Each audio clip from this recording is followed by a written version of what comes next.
The most dangerous thing in a ballroom isn't a man with power, it's the woman who isn't impressed by it. Rain tapped softly against the towering windows of the Whitmore Grand Hotel, turning the Manhattan skyline into a watercolor of gold and silver light. Inside, crystal chandeliers scattered warm reflections across polished marble floors, while a string quartet filled the air with music so elegant it almost felt unreal. Audrey Simmons moved carefully through the crowd, balancing a clipboard against her hip as donors.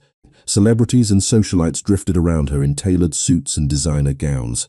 The annual Children's Arts Foundation Gala was the largest event her organization hosted all year. Months of planning had led to this single night. Every centerpiece, every lighting choice, every framed photograph displayed along the ballroom walls had passed through her hands. At 27, Audrey had learned that invisible work was often the hardest work. The guests admired the finished picture. Very few noticed the person who assembled it, and honestly, she preferred it that way. Across the room, a sudden shift moved through the crowd like a ripple across still water. Conversation softened, heads turned.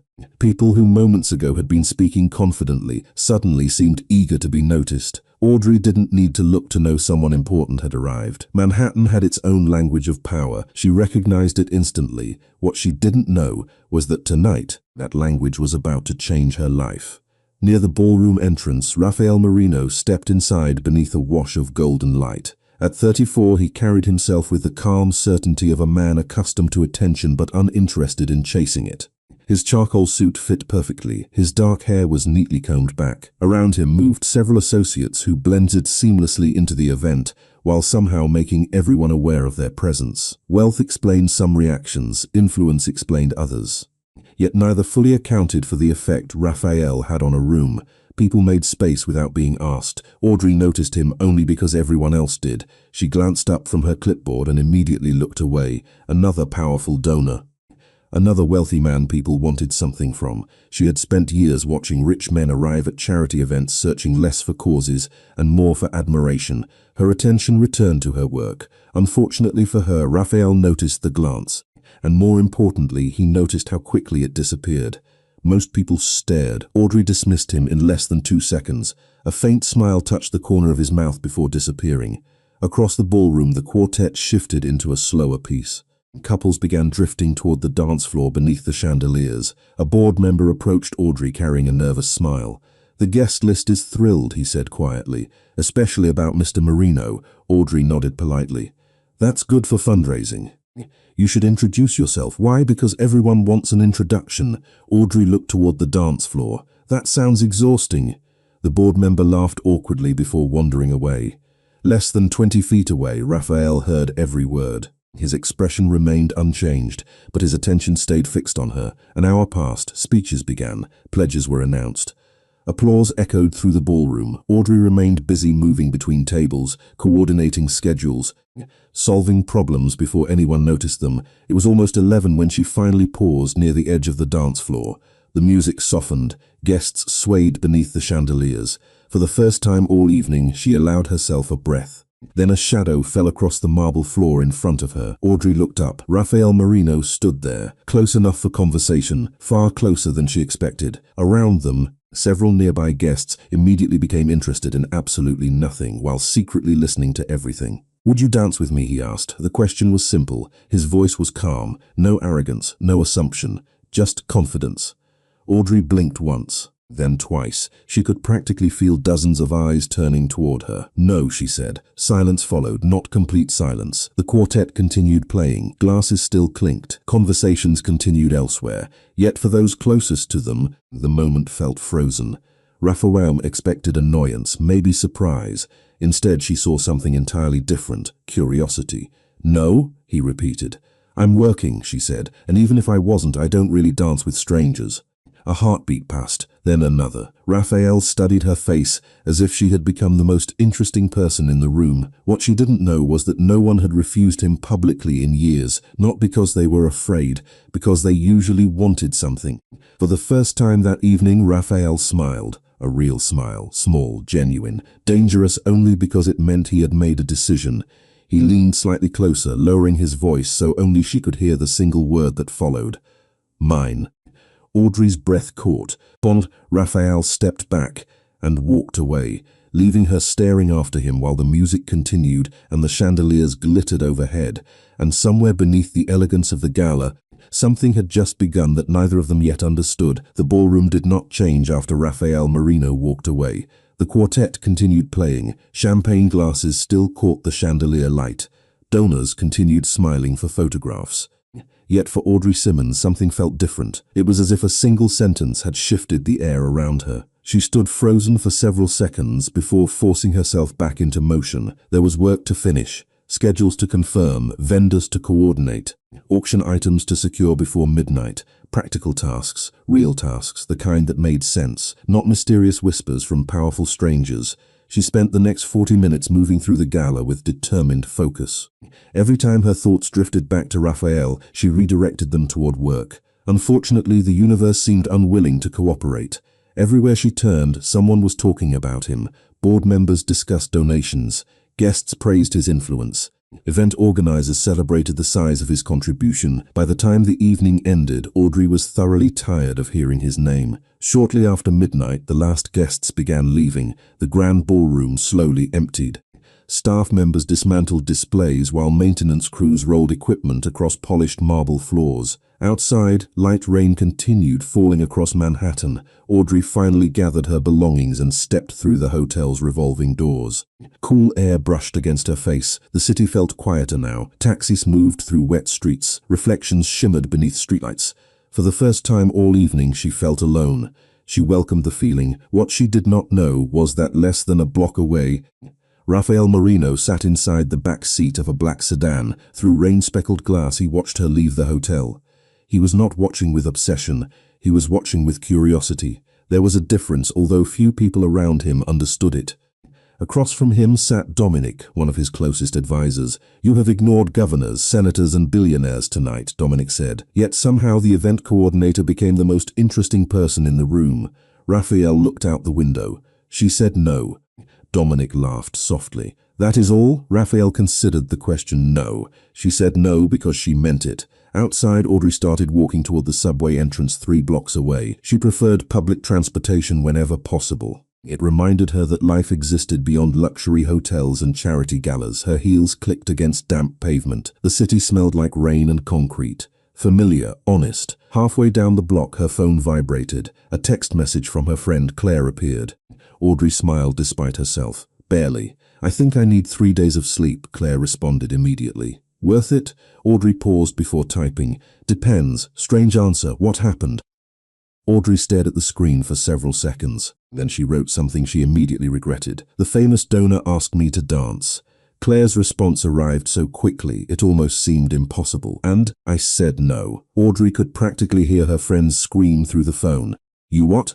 A reluctant smile appeared on Audrey's face. She slipped the phone back into her purse and continued walking. For the first time since leaving the ballroom, she laughed quietly to herself. Unfortunately for her, the laughter disappeared. The moment she reached her apartment building, something sat waiting on the front steps. A large rectangular package wrapped in dark paper. Audrey frowned. She rarely received deliveries. Certainly not at 1 in the morning. The package carried no shipping label, no return address, a small white card resting on top. Rain collected along the edges of the box. Audrey glanced around the nearly empty street. Nothing seemed unusual. Finally, she picked up the card. Her name appeared in elegant handwriting, Audrey Simmons. Her pulse quickened slightly. She opened the card. Inside, only a single sentence had been written. "Thank you for being honest." No signature, no explanation. Yet somehow she already knew who had sent it.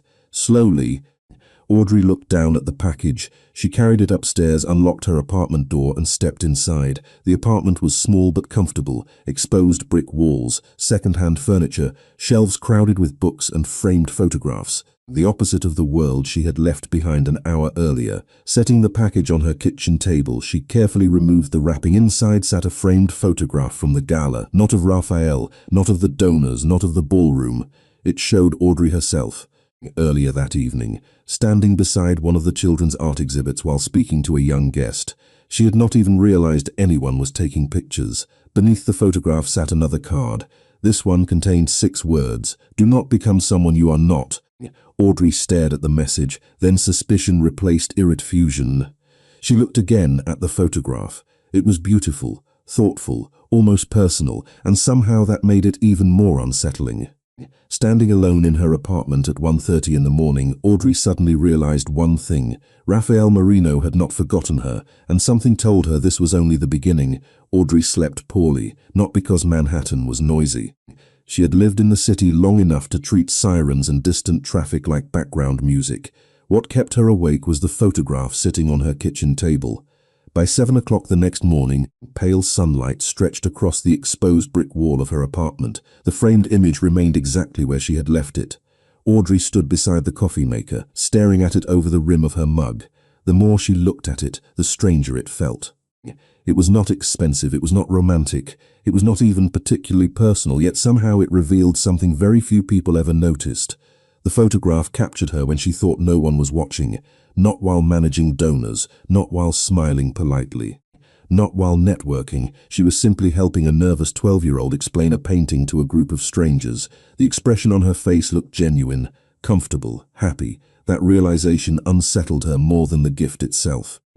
Most powerful people collected information because they wanted leverage. This felt different. By 8:30, she was already back at the Foundation offices located inside a renovated warehouse in Lower Manhattan. Large windows filled the space with natural light. Volunteers moved between desks carrying coffee cups and event materials. The Gala had been a success. Everyone seemed energized, everyone except Audrey. Claire spotted her immediately. "You look like someone spent the night hiding under your bed," Audrey sighed. "Close enough." Claire followed her toward a conference room. "Did mystery billionaire send another gift?" Audrey stopped walking. "How do you know it was him?" Claire smiled. "Because normal men do not deliver framed photographs after midnight." Audrey hated that the answer made sense. Before she could respond, her attention shifted toward the reception area. A delivery courier had just entered carrying a large flat package. The receptionist glanced around before calling Audrey's name. Several employees immediately turned to look. "Please tell me that is not for me." Unfortunately, it was. 10 minutes later, she sat alone inside the conference room staring at the package. No company branding, no sender information, exactly like the first one did. Inside was another frame. This time the image showed an old building, red brick, white columns, a modest community center somewhere outside the city. Audrey frowned. She had never seen it before. Taped to the back was a handwritten note. "Not everything important happens in ballrooms, no signature again." Audrey leaned back in her chair. Confusion slowly replaced annoyance. Why send this? Why this building? Why her? At that exact moment, less than a mile away, Rafael Marino sat inside a corner office overlooking the Hudson River. Floor-to-ceiling windows reflected gray morning clouds. Several executives discussed contracts around a polished conference table. Rafael listened quietly until his phone vibrated. A single message appeared from Dominic. "Package delivered." Rafael glanced at the image attached beneath the text. Audrey sitting alone in the Foundation conference room, studying the photograph with obvious confusion. A faint smile appeared before he locked the screen. "Good news?" one executive asked. Rafael returned his attention to the meeting. "Potentially." Back at the Foundation, Audrey turned the frame over again. Something about the building felt familiar. Not familiar enough to identify, just enough to bother her.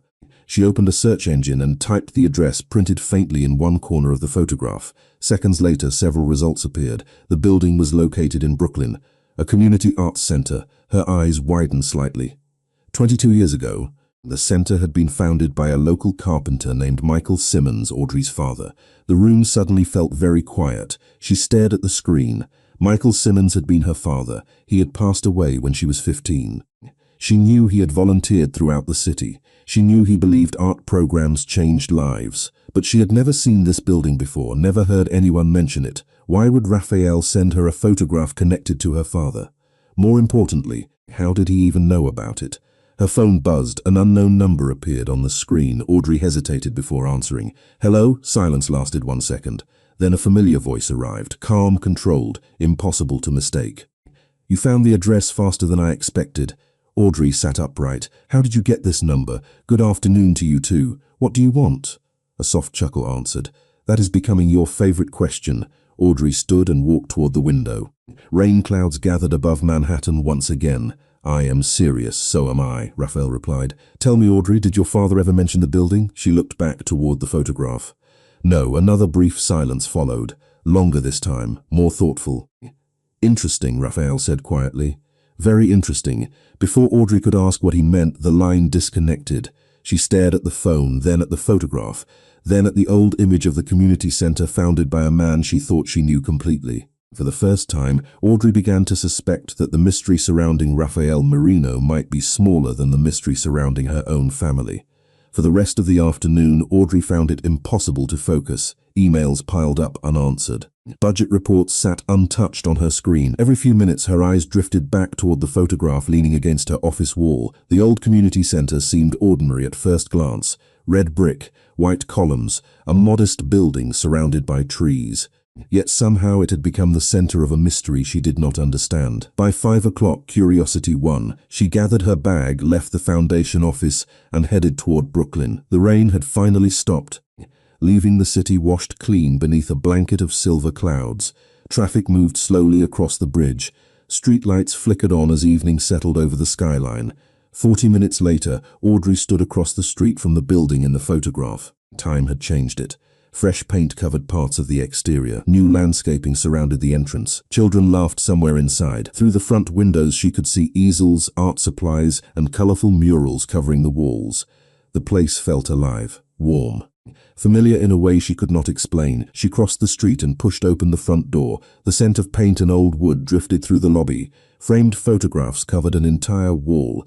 Community events, art classes, charity fundraisers, decades of local history. A woman in her 60s sat behind the reception desk sorting paperwork. She looked up and smiled. "Can I help you?" Audrey returned the smile. "I hope so. My name is Audrey Simmons." The woman's expression changed immediately.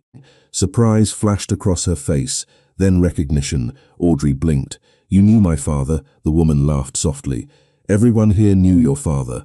Audrey felt her pulse quicken. "I have never even been here before." "That is impossible," the woman said. "This building exists because of him." Audrey glanced around the lobby. "Can you tell me about it?" The woman introduced herself as Martha and spent the next 20 minutes guiding Audrey through the center. Every room seemed connected to her father in some way. Scholarship plaques, archived photographs, newspaper clippings, community awards. As they walked, Audrey discovered stories she had never heard before. Children whose lives had been changed by free art programs. Families helped during difficult times. Neighborhood projects organized by volunteers. Michael Simmons appeared everywhere, yet none of it matched the version of her father she remembered. At home he had been kind but quiet, humble, almost reluctant to discuss his accomplishments. Here he seemed larger than life. "Why did he never tell me about any of this?" Audrey asked. Martha smiled sadly. "Your father never liked attention." They stopped beside a display case near the back of the building. Inside sat dozens of photographs from the center's early years. Audrey leaned closer, then froze. One image immediately caught her eye. It showed her father standing beside another man outside the building during its construction. The photograph had clearly been taken more than 20 years earlier. The colors slightly faded, yet the second man's face remained unmistakable. Audrey stared in disbelief. The man looked exactly like Rafael Marino. Not Rafael today. Younger, perhaps by a decade, but undeniably him. Same eyes, same possible, Audrey whispered. Martha followed her gaze. "Oh, that one. Who is he?" Martha hesitated. "I am not sure. He only came around a few times." Audrey could not look away from the photograph. "Do you remember his name?" "No. Michael never introduced him properly." Audrey felt her heart beating faster. The timeline made no sense. 22 years ago, Raphael would have been little more than a teenager. Why would he be standing beside her father? Why would he know about this building? Why would he send her photographs connected to it? Questions piled on top of questions. Then Martha pointed toward the bottom corner of the display case. "There is something else." Audrey lowered her eyes. A small brass plaque sat beneath the photograph. Most of the lettering had faded with age. She leaned closer until she could read the inscription. "Dedicated to the partnership that made this dream possible. Michael Simmons and the Marino Family Foundation." Audrey went completely still. Outside, thunder rolled softly above Brooklyn. Inside, the noise of the center seemed to disappear. The Marino Family Foundation. The name echoed in her mind. Suddenly, Raphael's interest no longer felt random. It no longer felt like curiosity. It felt connected to something much older, something buried, something neither her father nor anyone else had ever explained. And as Audrey stared at the faded plaque beneath the photograph, she realized one unsettling truth. Rafael Marino had not been searching for her. He might have been searching for her father all along. Audrey left the community center long after sunset. The city had transformed into a river of headlights and reflections, every wet sidewalk glowing beneath the scattered lights of Brooklyn. She walked slowly toward the subway station, her thoughts moving faster than the trains beneath the streets. The Marino Family Foundation. The words refused to leave her mind. She had spent years believing she understood her father's life. Now, in less than 48 hours, she had discovered an entire chapter that seemed to have vanished from family history. By the time she reached her apartment, the rain had returned, soft, persistent, almost gentle. She unlocked her door, stepped inside, and immediately crossed to the bookshelf in her living room. Old photo albums occupied the bottom shelf. Most had not been opened in years. Dust clung to the edges. Audrey carried them to the kitchen table and began turning pages beneath the warm glow of a single lamp. Birthdays, school events, family vacations, hundreds of ordinary moments. She searched for hours. Midnight came and went. Then, near the back of the oldest album, she found something unusual. A photograph partially hidden between two pages. The image showed her father standing beside a construction site. Behind him rose the early framework of the community center. Audrey had never seen the picture before. Her father was younger, happier somehow. Beside him stood three other people. The photograph was damaged near one corner, making two faces difficult to identify. But the third face remained visible. A man in an expensive coat, dark hair, serious eyes, not Raphael. Yet the resemblance was impossible to ignore. Audrey stared at the image for a long moment. Then she flipped it over. Written in faded blue ink were 6 words, for Lorenzo. The future starts here. Her breath caught. Another Marino. Another connection, another question. The next morning she arrived at the foundation exhausted. Coffee barely helped. Her mind remained trapped inside a puzzle that seemed to grow larger with every answer she found. Around 10 o'clock, Claire entered her office carrying 2 folders and one concerned expression. "You look terrible." Audrey managed a weak smile. "Thank you." Claire sat down. That was not a compliment. Audrey hesitated before showing her the photograph. Claire studied it carefully. "Who is Lorenzo? I do not know. And this man, I think he might be related to Raphael." Claire leaned back in her chair. "You realize normal people spend their weekends watching movies." Audrey laughed despite herself. It felt good, necessary. For a moment, the mystery seemed less overwhelming. Then her office phone rang. Both women looked toward the desk. The extension displayed no internal number. Audrey answered cautiously. "Hello? You found more than I expected." The familiar voice immediately erased her smile. Claire's eyes widened from across the room. Audrey stood and moved toward the window. "Are you following me?" she asked. "No. Then how do you always know where I have been?" Silence lingered briefly on the line. "Because people call me when your name appears." Audrey rubbed her forehead. Somehow that answer felt even worse. "You still have not explained any of this." "Not yet." "Why?" More silence. Outside, clouds drifted above Manhattan's skyline. Inside, Audrey waited. Finally, Raphael spoke. "Because I am trying to determine whether your father left something behind." Audrey froze. "Something? Information? About what? That is the question." His voice remained calm, but something beneath the calm had changed. For the first time, she detected uncertainty. Not fear, not hesitation, something closer to concern. "If you know so much," Audrey said carefully, "why do you keep asking me questions?" Another pause followed, longer this time. "Because I am beginning to realize you know as little as I do." The statement landed harder than she expected. Until now, she had assumed Raphael possessed answers. Instead, he seemed trapped inside the same mystery. The realization shifted something between them. But perhaps understanding. Before she could ask another question, Raphael spoke again. "Check the photograph one more time." Audrey frowned. "What? The one you found last night? How do you know I found a photograph?" "Check the photograph." The line disconnected. Audrey lowered the phone slowly. Claire was already staring at her. "Tell me that was not him." Audrey ignored the question. Her pulse had quickened. She pulled the photograph from her bag and placed it on the desk. This time she examined every detail carefully. The construction site, her father, the unfinished building, the older man. Then she noticed something she had missed before. Near the edge of the image, barely visible behind a stack of lumber, stood a teenage boy. The face was partially obscured by shadow, yet even after 22 years, Audrey recognized him instantly. It was Rafael Marino, and suddenly the mystery was no longer about a foundation, a building, or a forgotten partnership.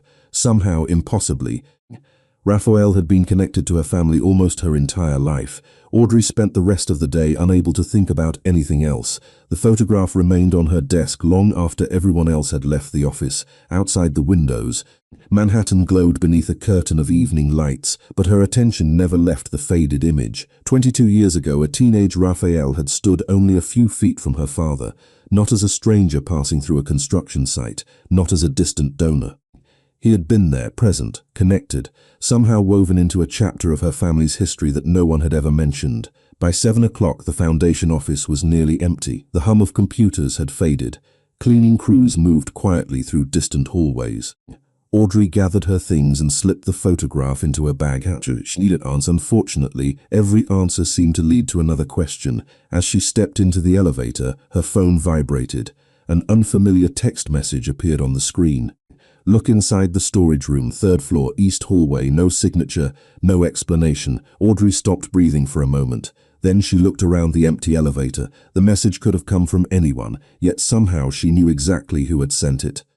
Irritation flared immediately. Alongside curiosity, it was becoming an increasingly dangerous combination. Instead of leaving the building, she pressed the button for the 3rd floor. The elevator climbed slowly. When the doors opened, the hallway beyond sat silent beneath fluorescent lights. Most employees rarely visited this level. Old records and archived materials were stored here. Audrey walked toward the east corridor. The farther she went, the quieter everything became. Finally, she reached a grey metal door marked Storage. She hesitated, then pushed it open.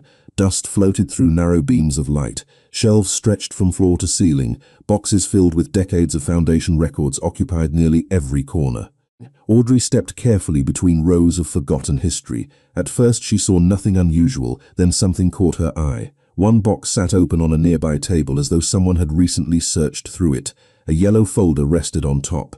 Her name was written across the front. Audrey's pulse immediately accelerated. She approached slowly. Inside the folder were copies of newspaper articles, event programs, donation records, and photographs. Every document connected in some way to the community center in Brooklyn, most dated back more than 20 years. One article described the center's opening ceremony, another listed founding donors.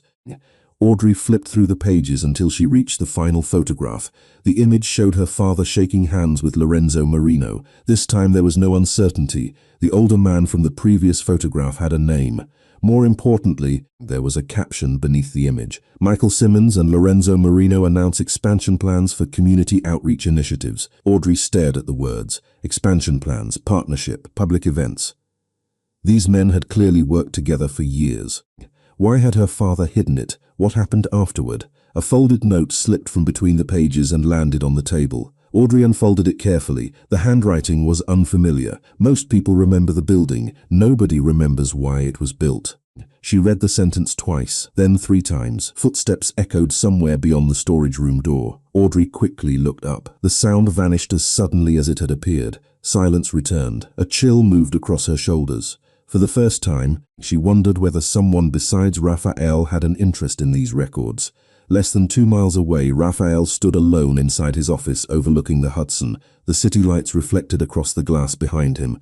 Dominic entered carrying a thin folder. Someone accessed the archives, Dominic said. Raphael did not look surprised. Audrey? Dominic nodded. Exactly where you expected. Raphael remained silent for several moments, then he turned toward the window. And the records? Still incomplete.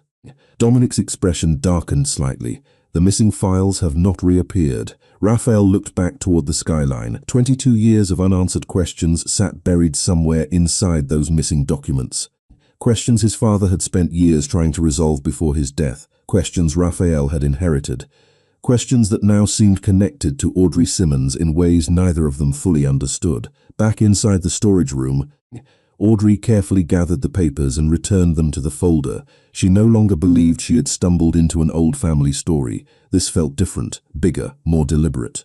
As she reached for the final photograph one last time, something slipped from the back of the frame and landed on the table. It was a key, small, brass, old enough to show wear along the edges. Attached to it hung a faded tag marked with a single handwritten number, 214. And for the first time since this mystery began, Audrey found a clue that did not point toward the past. It pointed somewhere waiting to be opened. Audrey did not leave the storage room immediately. The brass key rested in her palm while the faded tag marked 214 swung gently beneath the fluorescent lights. It felt heavier than it should have.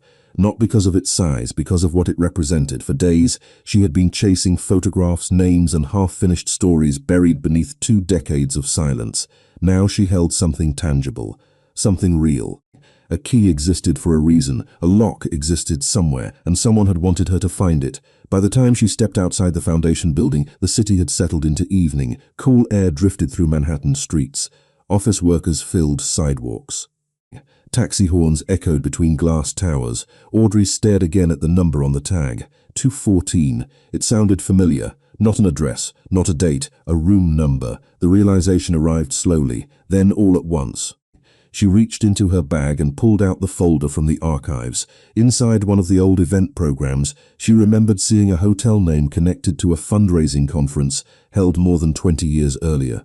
Her pulse quickened as she flipped through the pages. There it was, the Lexington House Hotel, a building that no longer operated as a hotel. Several years ago, it had been converted into offices and private event spaces. Audrey immediately searched the address on her phone. The building still stood in Midtown, and according to the online floor plans, room numbers on the second floor began with 200, including 214. Less than an hour later, she stood across the street from the old building. Rain threatened overhead. The structure looked forgotten compared to the polished towers surrounding it. Old stone, narrow windows, brass fixtures worn by time. A place people walked past without noticing. Audrey crossed the street. Inside, a security desk occupied the lobby. She approached with practiced confidence. "I am looking for archive storage related to a former charitable foundation," she said.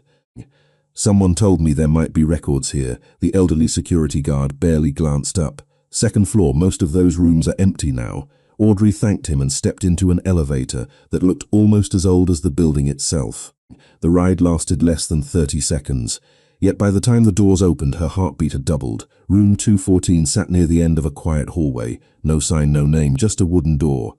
She stopped in front of it and looked down at the brass key. For one brief moment, she considered turning around. This entire situation felt impossible. Her father, Lorenzo Marino, Raphael as a teenager, too many coincidences had already piled up. Slowly, she inserted the key into the lock. The door opened. Dust greeted her first, then silence. The room beyond resembled a forgotten office frozen in time. Filing cabinets lined the walls. Old desks sat beneath white sheets. A single window overlooked the city. Fading daylight painted everything gold and grey. Audrey stepped inside. The air smelled like paper and age. On the far wall stood a metal cabinet secured with no lock. She opened it carefully. Inside sat dozens of folders. Most carried dates from more than 20 years earlier. Community projects, funding reports, property records. She searched methodically until one folder caught her attention. Marinadation Partnership. Her hands trembled slightly as she opened it. The first pages contained ordinary documents, financial records, meeting notes, building permits. Then she found a letter. The paper had yellowed with age. At the bottom appeared 2 signatures, Michael Simmons, Lorenzo Marino. Audrey read every line, then read it again. The letter described a shared vision, a commitment to creating arts programs for underserved neighborhoods. Nothing secret, nothing suspicious, just 2 men trying to build something meaningful. Yet one sentence changed everything. "In the event of unforeseen circumstance, materials shall remain protected until the debt is repaid." Audrey stared at those words. The debt. Not money, not property. Something else. A debt. Footsteps echoed behind her. She spun around. Standing in the doorway was Raphael Marino. His dark suit contrasted against the fading sunlight behind him. For several seconds, neither spoke. Audrey looked from the letter to his face. "You knew I would come here." Raphael's expression remained calm. "I hoped you would." Audrey lifted the document. "What debt?" For the first time since she met him, uncertainty appeared in his eyes. Small, fleeting, real. Then he stepped into the room and quietly answered the question that had haunted both of them for days. "The debt my family owed your father."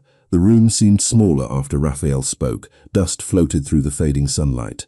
Somewhere beyond the window, Manhattan continued moving through another ordinary evening. Yet inside room 214, nothing felt ordinary anymore. Audrey stared at him across the forgotten office. Your family owed my father a debt, Raphael nodded once, his eyes never left hers, a debt that was never repaid. Audrey looked down at the letter in her hands. The paper suddenly felt fragile. 22 years of questions rested between its folds. Start from the beginning, she said quietly. Raphael moved toward one of the old desks and rested his hand against the worn wood. For a moment he seemed less like the powerful man she had met at the gala and more like someone carrying the weight of a story he had never wanted to inherit. My father rarely spoke about the past, he said. When I was 12, I overheard a conversation between him and Lorenzo. They were discussing a man named Michael Simmons. They spoke about him with respect, almost gratitude. Audrey listened carefully. Why? Raphael glanced toward the letter. Because your father helped save something they were about to lose. She frowned. The foundation? More than that. Rain began tapping softly against the old window. The sound filled the silence between them. Raphael continued, 22 years ago, Lorenzo wanted to expand community programs throughout New York. The project was struggling, funding problems, legal complications, delays. Most people walked away. Audrey thought of the photographs she had found, the unfinished building, the volunteers. My father stayed, yes. Raphael's voice softened slightly. Everyone else saw a difficult project. Michael Simmons saw children who needed opportunities. Audrey felt something tighten inside her chest. The description sounded exactly like the father she remembered. Kind, stubborn, quietly determined. Raphael reached into a cabinet drawer and removed another folder. Unlike the others, this one appeared carefully preserved. He placed it on the desk between them. This is why I came looking for him. Audrey opened the folder. Inside sat dozens of letters exchanged between Michael Simmons and Lorenzo Marino. She began reading. The words painted a picture she had never imagined. Two men from completely different worlds working toward the same goal. Scholarships, arts education, neighborhood development. The letters spoke about hope, responsibility, service. Nothing about wealth, nothing about influence. Just work that mattered. Audrey turned another page and froze. A photograph slipped free and landed on the desk. This one was clearer than the others. Her father stood beside Lorenzo Marino outside the community center. Both men were smiling. On the back, someone had written a short message. Some debts can never be measured in dollars. Audrey swallowed hard. What happened? She asked. Raphael looked toward the window. That is the part nobody fully understands. The answer surprised her. You do not know? For the first time since meeting him, Audrey heard genuine frustration in his voice. After the center opened, records began disappearing. Projects ended unexpectedly. Communication stopped. Then your father died. The room fell silent. Audrey lowered her eyes. Even after 12 years, hearing those words still hurt. Raphael continued carefully. My father spent the rest of his life trying to understand what happened, and now you are doing the same thing. Yes. Audrey looked back at the letters. Every page seemed to reveal a version of her father she had never known, a man whose influence extended far beyond their family, a man respected by people she had never met. Then she noticed another envelope hidden near the bottom of the folder. Unlike the others, it remained sealed. Michael Simmons was written across the front in elegant handwriting. Audrey's pulse immediately accelerated. Have you opened this? She asked. Raphael shook his head. No, why not? Because it was addressed to him. The answer caught her off guard. She studied him for a moment. Most people in his position would have opened it years ago, yet somehow he had left it untouched, waiting for her. Audrey carefully broke the seal. Inside sat a single sheet of paper. The message was short, painfully short. Her eyes moved across the page, then stopped. Every color seemed to drain from the room. What is it? Raphael asked. Audrey looked up. Her voice barely rose above a whisper. It is from Lorenzo. Raphael took a step forward. What does it say? Audrey stared at the final sentence written on the page. A sentence that changed everything they thought they knew. Then she read it aloud. If anything happens to me, tell Michael the truth. He saved my life long before he saved the foundation. The words lingered in the room long after Audrey finished reading them. Rain continued tapping against the window. The old office remained frozen in fading evening light, yet everything felt different now. Michael Simmons had not simply worked with the Marino family. He had saved Lorenzo Marino's life. Audrey lowered the letter slowly. Her hands trembled. Across from her, Raphael remained completely still. For perhaps the first time since she met him, he looked genuinely stunned. My father never knew that, he said quietly. Audrey looked. You are sure? Raphael nodded. If he had known, he would have told me. Silence settled between them. 22 years of missing history suddenly felt closer than ever. Audrey returned her attention to the letter. The page contained only a few paragraphs. Most discussed future plans for the community center, scholarship programs, expansion efforts, volunteer recruitment. Then she noticed something written beneath Lorenzo's signature. A handwritten note squeezed into the lower margin. She moved closer to the window to read it. The ink had faded. Time had nearly erased it. Yet several words remained visible. Trust only the records kept at Harbor House. Audrey frowned. Harbor House. Raphael stepped beside her. What is it? His expression changed immediately. Recognition flashed across his face. I know that name. Audrey felt her pulse quicken. What is it? Raphael looked toward the darkening skyline outside. Not a place. A project. One that disappeared. The answer only created more questions. Audrey folded the letter carefully and returned it to the envelope. You are going to have to start explaining things. A faint smile touched Raphael's face. Fair. He walked toward one of the old filing cabinets and leaned against it. Harbor House was supposed to be the largest community initiative Lorenzo ever funded. Affordable art programs, educational grants, career training. Everything your father believed in. Audrey listened carefully. Nobody knows. Raphael's voice grew quieter. The project vanished before construction began. Audrey shook her head. Projects do not just vanish. Exactly. The room fell silent again. Outside, thunder rolled across Manhattan. The storm was growing stronger.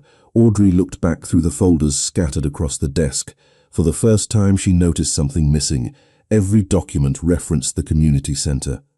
Several mentioned expansion plans. No proposals, no budgets, no blueprints. It was as if someone had deliberately removed every trace. A chill moved through her. The missing records.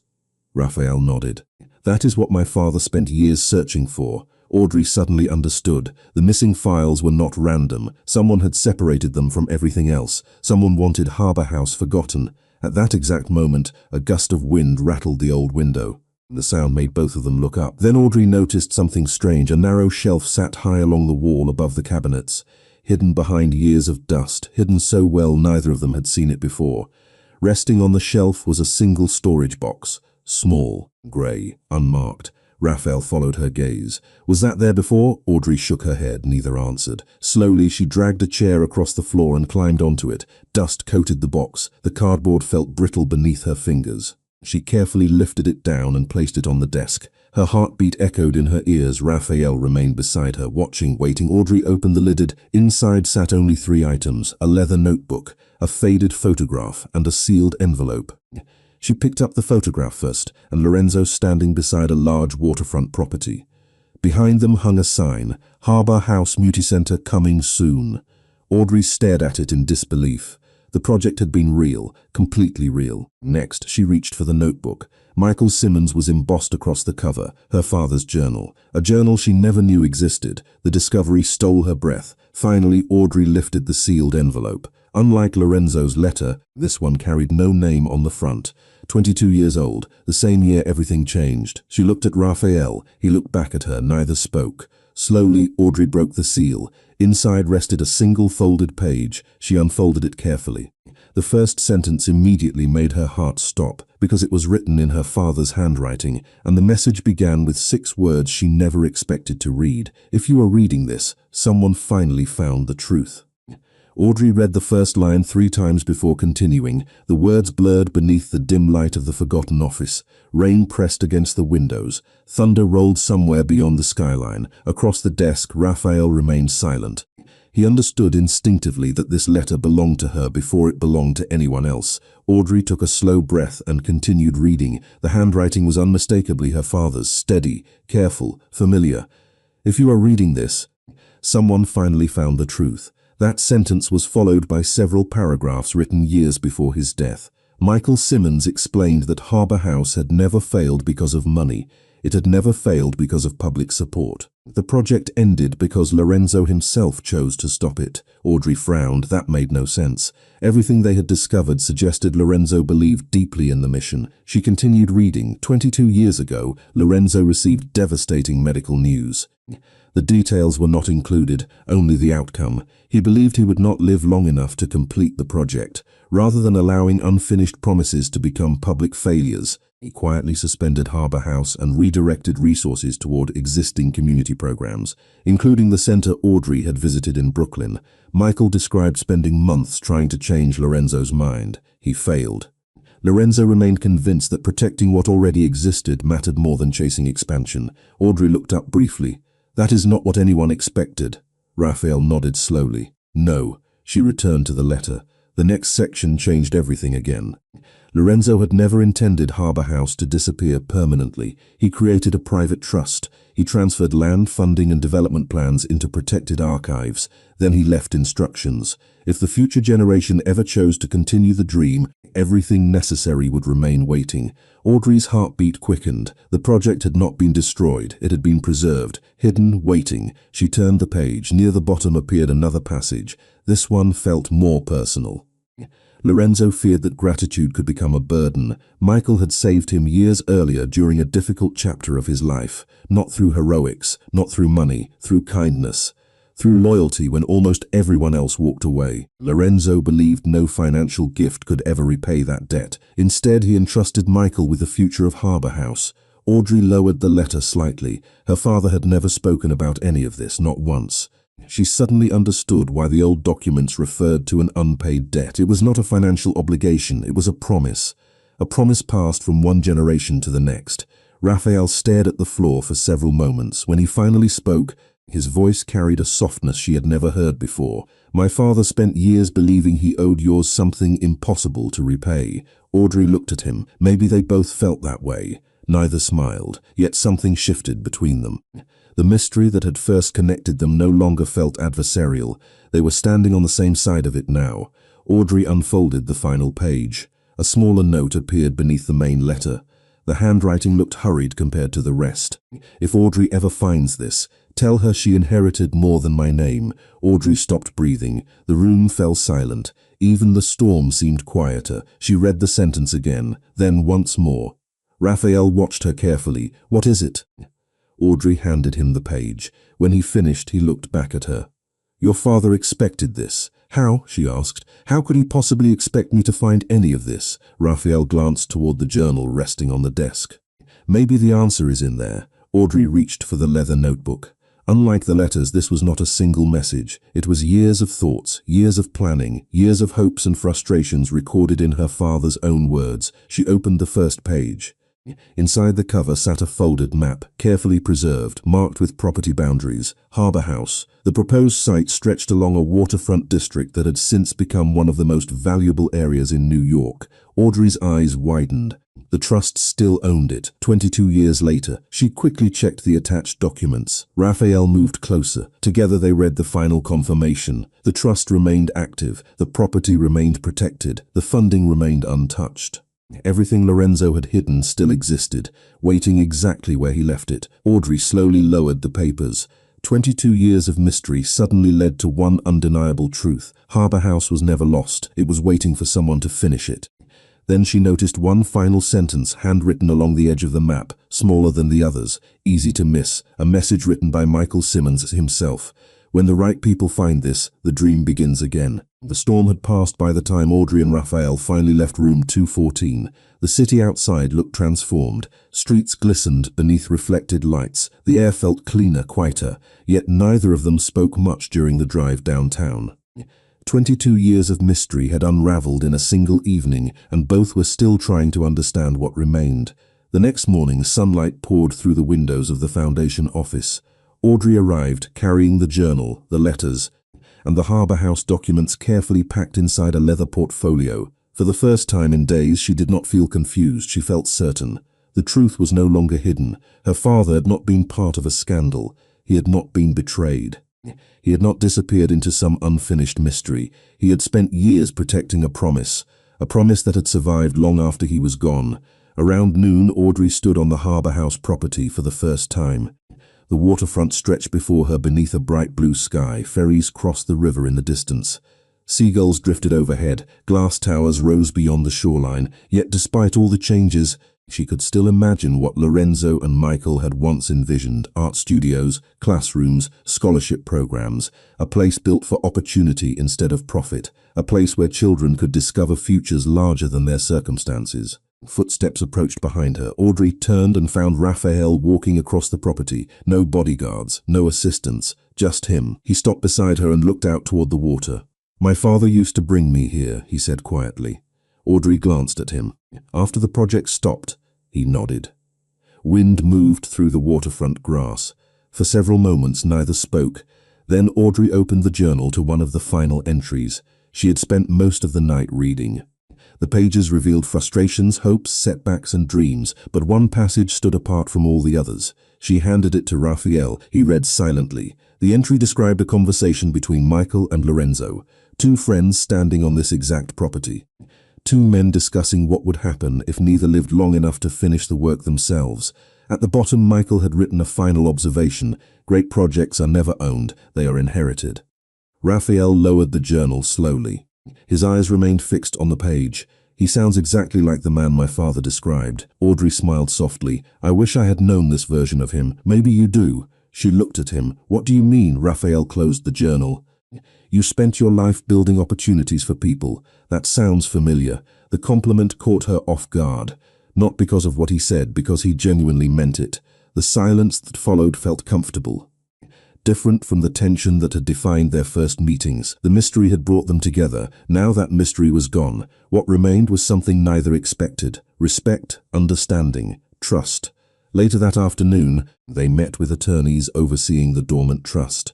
Every document confirmed the same conclusion. The property remained protected. The funding remained available. Harbour House could finally be completed exactly as its founders intended. The promise had survived. The debt had been honored. The truth had been found. As the meeting ended, the senior attorney smiled and slid the final paperwork across the table. "I believe this concludes a very long story." Audrey exchanged a glance with Raphael. For a moment, neither moved. Then both laughed quietly, because they understood something the attorney did not. This was not the end of the story, it was simply the end of the mystery. That evening, Audrey returned to the community center in Brooklyn. Martha greeted her warmly. Children painted at easels. Volunteers moved through classrooms. Life continued exactly as it always had. Audrey stood before the wall of photographs one final time. Her father smiled from dozens of frames. So did Lorenzo. Looking at them now, she finally understood what everyone else had seen all along. Not powerful men, not important men, just two people who chose to leave something better behind. Then her eyes drifted toward the entrance. Raphael stood there watching quietly from across the room. And for the first time since she met him, Audrey realized she was smiling before she even meant to. The weeks that followed moved with a kind of quiet momentum neither Audrey nor Raphael had anticipated.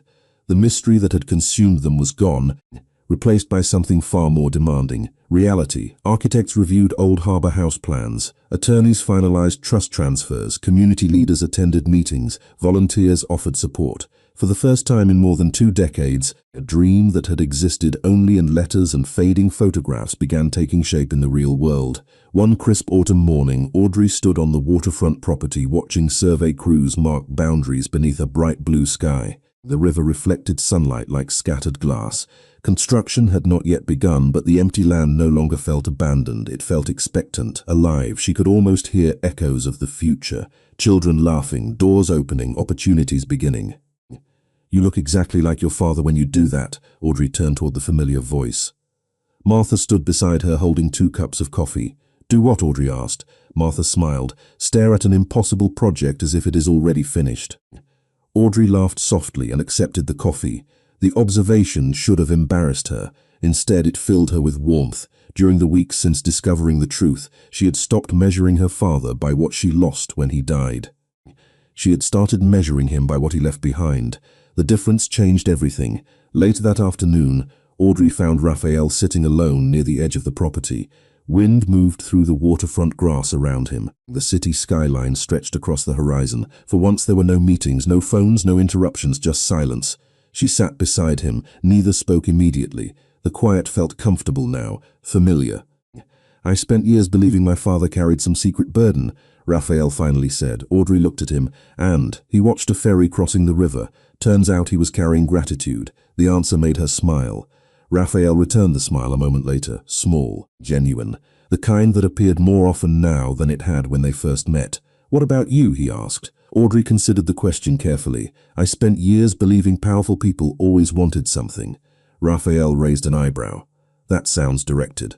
Maybe it is, he laughed. The sound surprised her not because it was rare anymore, because she realized she liked hearing it. The realization lingered longer than expected. The sun drifted lower across the river. Golden light painted everything warm. Neither moved. Finally, Raphael turned toward her. There is something I should probably admit. Audrey looked curious. That sounds dangerous, possibly. He nodded toward the skyline. The night of the gala, I did not expect you to refuse the dance. Audrey groaned immediately. We are really discussing that again? Absolutely. She looked away, unable to hide her smile. You survived. Barely. Very dramatic. Raphael shook his head. You have no idea. The conversation drifted into easy laughter. Not flirtation, not tension. Trust earned, slowly, naturally. Through shared experiences instead of grand declarations. As evening approached, construction representatives arrived carrying updated renderings of Harbour House. Audrey and Raphael joined them inside a temporary planning office overlooking the property. Large drawings covered the walls, art studios, classrooms, performance spaces, scholarship centers. Every detail reflected the original vision preserved by Michael and Lorenzo. Yet Audrey's attention kept returning to one particular rendering. Near the main entrance stood a small memorial garden. She recognized the names immediately. Michael Simmons, Lorenzo Marino, side by side, founders, partners, friends. Something tightened gently in her chest. Not sadness, peace. Much later, after everyone else had left, Audrey remained alone inside the planning office. Twilight filled the room. The river beyond the windows glowed beneath the first evening lights. She stood before the memorial rendering for several moments. Then she heard footsteps behind her. She did not need to turn around. Somehow she already knew who it was. Raphael stopped beside her. Together they looked at the design in silence. Finally he spoke. I think they would be proud. Audrey nodded so too. She glanced toward him. Their eyes met. No mystery remained between them. No unanswered questions. No hidden history. Only honesty. The foundation of something entirely new. Outside, the city lights reflected across the water while Harbour House waited for construction to begin. And standing together in the quiet glow of the unfinished future, both of them realized the promise they inherited had already changed their lives. 1 year later, the ballroom looked almost exactly the same. Crystal chandeliers scattered golden light across polished marble floors. A string quartet played beneath soaring ceilings. Guests moved through the room in elegant suits and evening gowns. Laughter drifted through the air. Champagne glasses reflected the city lights beyond the towering windows. Yet everything else had changed. Audrey stood near the center of the room, watching a presentation projected onto enormous screens suspended above the gala floor.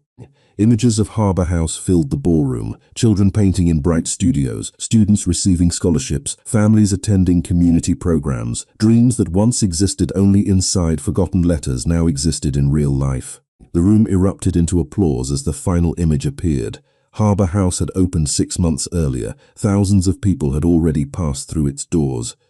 The project that Michael Simmons and Lorenzo Marino never had the chance to finish had finally become reality. Audrey smiled as she watched the audience rise to their feet. Pride warmed her chest, not because of recognition, not because of praise, because promises had been kept. Across the ballroom, Martha wiped tears from her eyes. Former volunteers embraced one another. Community leaders celebrated. For one perfect moment, the past and present seemed to stand together in the same room. Audrey stepped away from the crowd and moved toward one of the tall windows overlooking Manhattan. Rain was falling lightly outside, the same gentle rain that had accompanied so many moments throughout the past year. She rested her hand against the cool glass and looked out at the city. A year ago, she believed her father's story had ended long before she was ready. Now she understood something different. The people we lose do not always disappear. Sometimes they leave directions. Sometimes they leave responsibilities. Sometimes they leave hope. Behind her, applause gradually faded as the presentation ended. Soft music returned. Couples began drifting toward the dance floor. Audrey smiled to herself. Then she heard familiar footsteps approaching. She did not need to turn around. Some people became recognizable long before they spoke. Raphael stopped beside her. The city lights reflected across the glass behind them. For a moment, neither said anything. They simply watched the skyline together. They would have liked tonight, Raphael finally said. Audrey nodded. I think they would have loved it. Silence settled comfortably between them. Not awkward, not uncertain, peaceful. The kind of silence earned over time. The kind built on trust. The kind glanced toward the crowded ballroom. Do you remember the first gala? Audrey laughed immediately. Unfortunately, I remember it differently. I am sure you do. He smiled. You refused to dance. I was working. That excuse is a year old. Audrey shook her head. You are never letting that go, are you? Not a chance. The answer made her laugh again. The sound felt easy, natural. Somewhere during the previous year, she had stopped expecting hidden motives from him. She had stopped measuring him by his reputation. She had learned to measure him by his choices instead, and every important choice had revealed the same thing: a man trying to honor the people who came before him. A man trying to become better than the assumptions attached to his name. Raphael looked toward the dance floor, then back at Audrey. No dramatic speech followed, no grand declaration, just a simple gesture. He offered his hand. The same ballroom, the same music, the same city beyond the windows. Yet everything was different now. 1 year earlier, she had seen a powerful stranger standing in front of her. Now she saw someone she trusted completely, someone who had become part of her life in ways neither of them could have predicted. Audrey looked at his hand, then at him. A smile touched her face. This time she did not hesitate. She placed her hand in his. Together they walked toward the center of the ballroom while the orchestra shifted into a slower piece. Around them conversations softened, not because of influence, not because of power, because everyone recognized happiness when they saw it.